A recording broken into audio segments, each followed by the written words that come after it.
جو اہم کام آپ نے اہم کارنامہ انجام دیا وہ جمع قرآن ہے.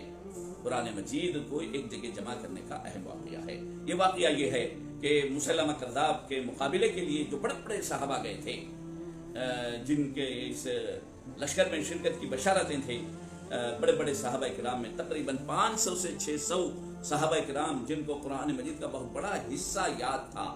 حافظ صحابہ، اس زمانے میں حافظ صحابہ کو قرہ کہتے تھے.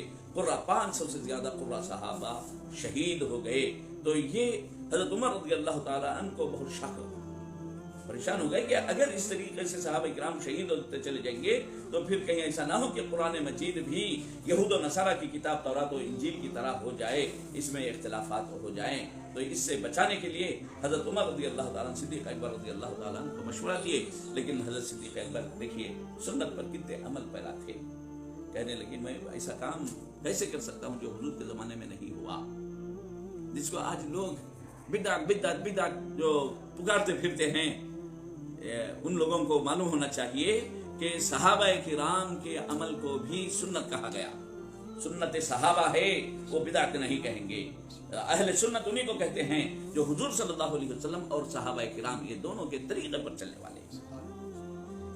حضرت ابو بکر صدیق رضی اللہ تعالیٰ نے ابتدا میں انکار کرتے رہے، لیکن حضرت عمر رضی اللہ تعالیٰ برابر اصرار کرتے رہے. ہوتے ہوتے صدیق اکبر رضی اللہ تعالیٰ کو شرع صدر ہوا. اس کے بعد اس کے لیے تیار ہو گئے.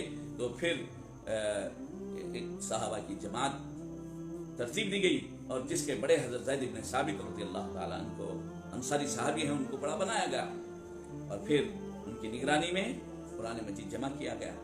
تو اس طرح جمع قرآن کا جو پہلا کام ہوا وہ حضرت صدیق اکبر رضی اللہ تعالیٰ عنہ کے زمانے میں. اور حضرت عمر رضی اللہ عنہ برابر اصرار کرتے رہے، بولتے رہے کہ حضور صلی اللہ علیہ وسلم کے زمانے میں ہمارے لوگوں کے ذہن میں بھی بات آ سکتی ہے کہ رسول اللہ صلی اللہ علیہ وسلم قرآن کو کیوں جمع نہیں کیے. تو اس کا جواب سن لیجئے کہ حضور صلی اللہ علیہ وسلم کا زمانہ نزول وحی کا زمانہ تھا، قرآن شریف نازل ہو رہا تھا. اور آپ لوگوں کو معلوم ہے کہ قرآن اب جس ترتیب سے ہے اس ترتیب سے نازل نہیں ہوا، بلکہ 30واں 29واں 28واں جو پارہ ہے جو اخیر میں ہے وہ حصہ پہلے نازل ہوا.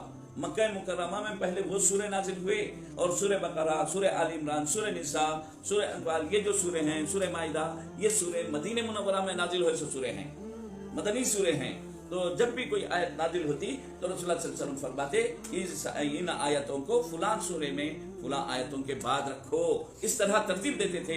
نزول وحی کا زمانہ تھا، اس وجہ سے قرآن کو ایک جگہ جمع نہیں کیا گیا. حضرت عمر رضی اللہ عنہ بعد میں یہی کہنے لگے کہ اب وہی آنے والی نہیں ہے، وہی کا سلسلہ بند ہو گیا، منقطع ہو گیا. اب کوئی نیا حکم آنے والا نہیں ہے. جو کچھ قرآن ہے اسی کو برقرار رکھنا ہے، اور وہی برقرار رہنے والا ہے. قیامت تک یہی قرآن چلنے والا ہے. اب اس میں کبھی زیادتی ہونے والی نہیں ہے. لہٰذا اب آپ اس کام کو انجام دیں. تو اس کے بعد اللہ تعالیٰ نے صدیق اکبر کے سینے کو کھولا تو اس کے لیے تیار ہو گئے اور کام انجام دیا. عزیزان گرامی، اس طرح 2.5 سال خدمت کرنے کے بعد خلافت کے بعد، اور خلافت کے واقعات بہت لمبے ہیں، تقریباً رسول اللہ صلی اللہ علیہ وسلم کی ظاہری عمر میں دنیا میں جو تشریف لائے صدیق اکبر رضی اللہ عنہ قریب 2.5 سال حضور صلی اللہ علیہ وسلم سے چھوٹے تھے. جب 2.5 سال بعد وصال ہوا تو گویا رسول اللہ صلی اللہ علیہ وسلم کی دنیاوی اعتبار سے جو ظاہری عمر 63 سال تھی، حضرت ابو بکر صدیق رضی اللہ تعالیٰ عنہ کی عمر بھی 63 سال ہوئی. 63ویں سال صدیق اکبر کا وصال.